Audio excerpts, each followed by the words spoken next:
Hey, have you noticed that neoliberal globalists like Justin Trudeau and Rishi Sunak are applauding Chinese protesters? Well done, stand up for freedom. Yet when there were protesters in their country, oh, you anti-vaxxers, you caused all these problems. And if they love protest so much, why are they quietly and slyly passing anti-protest laws? What have they got planned for your future? Hello there, you 6 million awakening wonders. Thank you for joining me on this voyage towards truth and freedom in all its complexity. If we do not unite now, we are going to be in serious trouble. For this is the quickening, where the forces against us align so plainly and clearly, offering us in opposition parties that are basically the same, not making any difference to the lives of ordinary people, trying to turn us continually against one another, tearing our culture apart and giving us empty ideals in its place. If you want to stand against it, you absolutely must subscribe and turn on the notifications on this channel so you get our content every single day. We are back on Rumble, streaming daily with great guests like Tim Robbins, MIA, Duncan Trussell, and many, many more joining us on the live show. There's a link in the description if you want to join us there. Now, let's get into today's crazy little story. You've noticed, of course, that in China, there are continual protests against the draconian lockdown measures. What you may be surprised by is that the Western media are now calling it a new Tiananmen Square. Look at them bravely standing up against authoritarianism.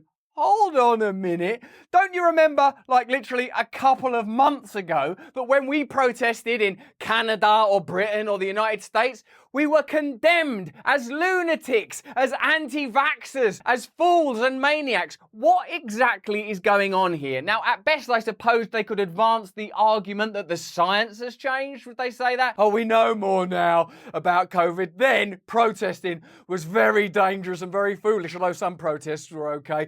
Now, though, protests are good again. Oh, it seems almost like you just use these stories to advance a narrative that you're using to increase your ability to control the population, regardless of what values might underscore or underlie them. It seems we're living at a point where history is being immolated, ameliorated, entirely lost. Information is coming at us so thick and fast, we've got a collective amnesia. Just a couple of years ago, we were all locked down. These figures, such as Trudeau and Rishi Sunak, if you ask me, are the new faces of totalitarianism, masquerading as advanced, socially diverse, open and inclusive figures, when in truth and in fact, the authoritarianism that they demonstrate in their policies is more advanced than anything we've seen for 50, 60 years. And you know what I'm referring to back there.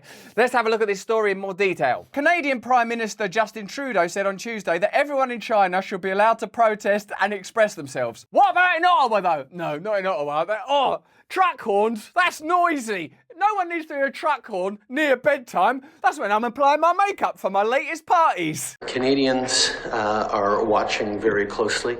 Obviously, everyone in China should be allowed to express themselves, should be allowed to share their perspectives and indeed protest. Do you think for a moment there it crossed his mind, oh no, what about when I tried to introduce the Emergency Act so that I could arrest those truckers and shut down those protests, freezing bank accounts and shutting down donation sites? How are we supposed to live with this hypocrisy? We're going to continue to ensure that China knows we'll stand up for human rights, we'll stand with people who are expressing themselves. Do you think that maybe they stand up for human rights and the ability for people to express themselves if there are no political consequences for them? Are you beginning to think that that's what this movement is? We stand up for rights as long as all you have to do is sort of wear a badge or something. But if you have to change policies, if you have to interrupt the process, progress and agenda of powerful interests, we're not so interested. Is there a way we could just wear a badge? Anything beyond badges, they're not willing to do. We also need to make sure that China and places around the world are respecting journalists and their ability to do their job. We'll continue to make that very clear. You'll have seen in the mainstream press how much coverage there's been of Elon Musk's Twitter clear out, for example. How plainly and explicitly they explain to you the Hunter Biden stuff. And of course, the accountability of the media. We made so many mistakes during lockdown. We perhaps should have been a bit more circumspect. circumspect. We were too willing to not hold Pfizer to account. It's weird, isn't it, in this cost of living crisis that energy companies are making billions. Weird that in a health crisis, pharmaceutical companies are making billions. Wow, it's almost like what's a crisis for ordinary people is an opportunity for the most powerful interests in the world. And like the government, instead of sticking up for ordinary people, actually support those interests. Where's those articles? Why are the mainstream media not writing them? Trudeau on Friday defended invoking emergency powers to end anti-government protests that paralysed the capital earlier this year, citing the threat of violence and lack of a credible plan by police. The threat of violence is another way of saying there could be violence, which is another way of saying there isn't any violence, which is another way of saying we're already in Minority Report. We're already in Orwellian territory. You looks to me like the kind of person that might do something violent, or worse than that, be a Nazi. Oh, really? Based on what criteria? Shut up! Shut down! Lock down! You cannot legislate on the basis of suspicion. That's a challenge to the most fundamental judicial principles of civilization. It's unraveling before our eyes. Trudeau portrayed the move to use emergency powers as unavoidable, saying it was not possible to negotiate with the protesters. So what's going on in China? Either both things are wrong or both things are right. Oh, China will support their rights, you know, the press, they should be reporting on it. What about the protests in Canada? No, I've got to shut that down, can't report on those, can't negotiate with them, they're too violent. Do you notice the algebra now? What you have to do is to say the people you oppose are impossible to negotiate with. They're either terrorists or they're anti-vax nutters. If you can legitimise their condemnation, then you simultaneously legitimise your own authoritarianism. Notice how often that happens. Oh, normally we wouldn't do this, but these people are racists. Or normally we wouldn't do this, but these people are terrorists. What would we need to do in order to justify emergency powers? I don't know, say they're Nazis? Oh, but they're not Nazis. Yeah, it doesn't matter though, does it? Because if we say they're Nazis, that's the same as them being Nazis. It wasn't that they just wanted to be heard, they wanted to be obeyed, Trudeau told the Independent Public Commission looking into the government's use of the powers. I'm absolutely serene and confident that I made the right choice in agreeing with the invocation.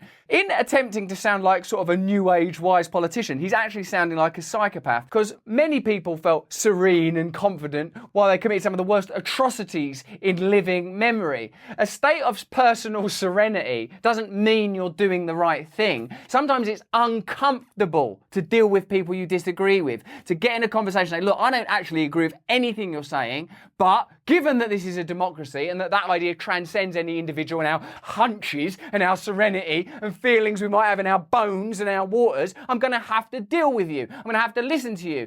Otherwise, when this stuff happens in China, I won't be able to say, oh, look at the Chinese authoritarianism there and people bravely standing up to it, because I'd sound like the worst kind of hypocrite. That wasn't a usual political protest, from the intimidation and harassment of people for wearing masks to a very concerning story about folks disrupting the nearby homeless shelter and soup kitchen. What petty vilification of the truckers. Right, okay, so we're here because we don't want to lose our jobs as truckers primarily, but also, let's stick it to that soup kitchen, man. Why have we got so many soup kitchens? Oh, because we impoverished everybody by closing down major industries, shaming people, insisting they had to have vaccines, otherwise they'd lose their jobs. There were indications. Indications? Oh, not evidence then? You know, just an indication, a suggestion, a whiff, an aroma, a scent. That there was a level of disregard for others. An indication of disregard for others is not sufficient to mobilise emergency laws. Wake up! Wake up! What is it? Is the house on fire? Is there a murder in here? No! There was an indication that some people might be showing a disregard for others. Ah! Unfortunately, we had seen examples of during the election campaign, and it emphasized for me that this was the same kind of thing. Same kind of, it's like a poem. It's not like proper legislation, law, order, all the institutions that have been established in Western civilization, which some people decry as patriarchy and some people celebrate as the proud foundations of a nation. But you can't just suddenly go, we've got indications and hunches and I felt not serene and that. These are not ways to run a country. Emergency! Emergency! Well, what is it? Oh, my knee's swelling up. It often does this when I need to evoke emergency powers. Trudeau cited the threat of serious violence and local police not having a credible plan to restore order as reasons that prompted him to invoke the Emergencies Act, which has not been used in its current form since it was created in the 1980s. Like his haircut. Civil liberties advocates argued police could have cleared the blockades using existing powers. Under Mr. Trudeau's decree, police have the authority to push back crowds on foot or with horses, use pepper spray, enter trucks and other vehicles by whatever means necessary and make arrests en masse. Thank God though, because there was an indication that there could or might be some hateful rhetoric. Also, a whole tin of soup was nearly spilled when a truck parked nearby. I take CBD. I, as a person in recovery, have to be very careful to take CBD that has no THC in it. That's the psychoactive component. Most people take CBD to help them with sleep, stress relief and staying relaxed, pain relief, especially after physical exercise, and to increase energy, focus and concentration. I take it in order to get some bloody good quality sleep at night. CB Distillery makes pure cannabidiol and CBD oil products, and they have over 2 million happy customers. 90% of their customers reported they sleep better with CBD. 81% says that CBD helps with stress. 80% said CBD helps with aches and pains after physical activity. Visit cbdistillery.com/Russell and enter my last name, which is Brand actually, B-R-A-N-D, for your discount. cbdistillery.com/Russell, promo code BRAND. For a good night's sleep and some stress-free times. Of course, you'll be aware of the blossoming neoliberalist bromance between our leader in the UK, Rishi Sunak, and Trudeau over there. All of these Davos graduates come together to celebrate in how kind and sharing and inclusive they are, particularly when imposing authoritarianism and condemning the authoritarianism of other nations who they openly emulate. Prime Minister Rishi Sunak said the so-called golden era of relations with China was over, warning that Beijing's move toward even greater authoritarianism posed a systemic challenge to Britain's values and interests. The old values and interests. What are your values and interests? Don't know, it depends what's convenient that day. Let's be clear, the so-called golden era is over. That's literally the first time I've ever heard of that golden era, have you? I've always gone, I'm really enjoying this golden era with China, ain't you? When we can't pay for our fuel, when we can't afford food, I just bask in the golden light of the relationship with China. We recognise China poses a systemic challenge to our values and interests, a challenge that grows more acute as it moves towards even greater authoritarianism, Sunak said in his speech at the Lord Mayor's banquet in London.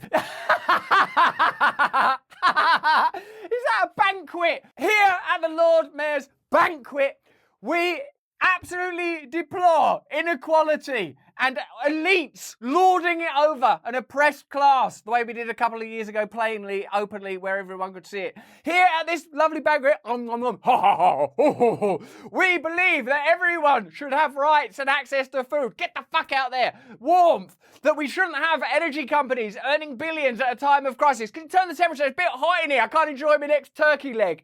You can't be at a Lord Mayor's banquet condemning authoritarianism. All they have is the garnish and accoutrement of democracy, the rhetoric of democracy. Our authoritarianism is just a different flavour. That's all. Oh, well, you wouldn't be able to do this video in China. Oh, well, thanks very much for pointing that out. That's it, is it? Well, you're allowed to complain about it here while we do nothing about it. In China, they might pepper spray you. They also do that in Canada. Listen, it's complicated, isn't it, politics? Instead of listening to their people's protests, the Chinese government has chosen to crack down further. How many lockdowns did we endure? How much condemnation? Where was the real science? Where was the truth? Where was the restriction of the profiteering of pharmaceutical companies, big tech giants? Where's the responsibility and culpability of the media? You better forget about China. You got work to do at home. A spokesperson for China's embassy in London said the UK was in no position to pass judgment on China's COVID policy or other internal affairs. Brilliant efficiency of language from China. What have you got to say about our condemnation? Doesn't seem really that it's any of your business or that you're any better. Meanwhile, Rishi Sunak pledged that police will have whatever powers were required to crack down on disruptive protests. Well, that's amazing, isn't it? While condemning China, they are introducing new legislation to prevent protest here. Those people protesting in China, they're very, very brave and Chinese and irrelevant. These people protesting here, I don't think they're Chinese, but what they are is a pain in the arse. And that's why we're introducing new powers. Go on, China, keep protesting. Oi, you're under arrest. This afternoon I sat down with all the police chiefs to make it clear that they have my full support in acting decisively to clamp down on illegal protests. Got to clamp down on the illegal ones. Legal protests, ones that don't do anything, that are irrelevant and are in China. Carry on with those, I support them. Illegal ones that are here and are against my interests, check my bank account, check my marriage, check what my father-in-law does for a living and the connections to the WF. We don't want any of those protests. It is completely unacceptable that ordinary members of the public are having their lives disrupted by a selfish minority. Yeah, it's the ordinary members of the public. Like when I was running a hedge fund, me and the old ordinary members of the public were saying like, right, this Moderna thing that we're starting is going to profit hugely over the next couple of years. How are we going to benefit most of all, ordinary members of the public? Oh, and I got fined during lockdown for being part of those parties. Do you remember that? All the way through lockdown when they were having parties while you were doing funerals on YouTube and stuff. It was me and the old ordinary members of the public, other members of the government. Come on, use ordinary members of the public. My view is that those who break the law should feel the full force of it, and that's what I'm determined to deliver. It gets to a point where people like Justin Trudeau and Rishi Sunak should simply put themselves in prison and shut up, and they would have made the world a better and more effective place in alignment with the principles that they're continually espousing. We are currently giving the police new powers so that they can clamp down on these illegal protests. Giving the police new powers. There it is. That's moving towards a police state, advancing the powers of the police force. Do you remember voting? Do you remember being asked? No, me neither. They will have my full support in acting decisively and rapidly to end the misery and the disruption that's being caused to ordinary families up and down the country who are trying just to go about their day-to-day lives. The misery and disruption is not as a result of illegal protests. The misery and disruption is as a result of a lack of protests against the cost of living crisis, the corruption in government, the inability to clamp down and control the profiteering from globalist entities such as Big Pharma, Big Tech, protests against a media that will not report the truth to ordinary people. Can you not see that what we're witnessing now is a globalist agenda being asserted via national institutions such as the police force without democratic due process? And I've said to the police, but whatever they need from government, they will have in terms of new powers. We're already giving them some, and I want to back them to use them. Well, if you weren't terrified before, you should be terrified now. And allow that terror to spur you into action and activism. Allow it to push you beyond any sense of division between your fellow citizens. Recognise that they are your allies. Put the culture war to one side because there is a real war taking place. In October, a last-minute amendment to the Public Order Bill lets Home Secretary Suella Braverman apply for injunctions against anyone she deems likely to carry out protests. So during that time of chaos in British politics, where there was a new Prime Minister about every half hour, they put through a bill going, oh, but do you mind if the police arrest people for looking funny? Oh, yeah, do that. We're too busy watching the soap opera. The proposal would give police the power to arrest anyone they suspect to be breaching such an injunction. According to Liberty, the amendment will effectively give the Home Secretary the power to clamp down on protests as and when the government chooses. Oh, so next time there's a lockdown and you protest and they don't laud it like they do foreign protests, they will be able to arrest you there and then on the spot, just on the basis of suspicion. Other measures proposed in the bill include giving courts the power to issue serious disruption prevention orders, SDPOs, which can ban individuals from attending protests. Amnesty International said the proposed law would go further than similar legislation in Russia by giving courts the power to issue them without conviction. Without conviction.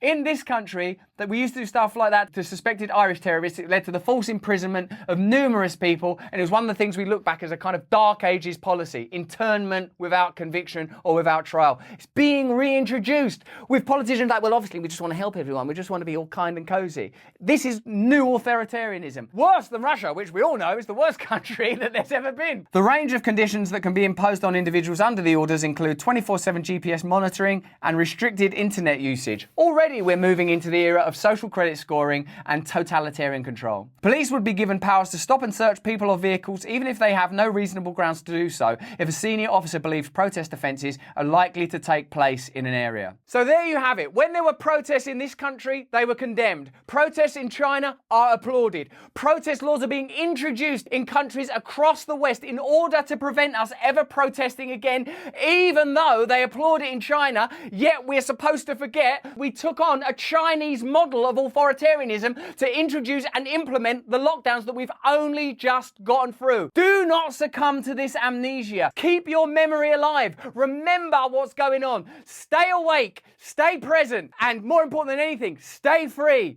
If you enjoyed this video, have a look at either of these. Remember, turn on the notification bell and subscribe because you know that algorithm's against us, baby. We've got to keep you informed. And remember, we're on Rumble every day. These videos are there in full, first, and for free. See you there. Stay free.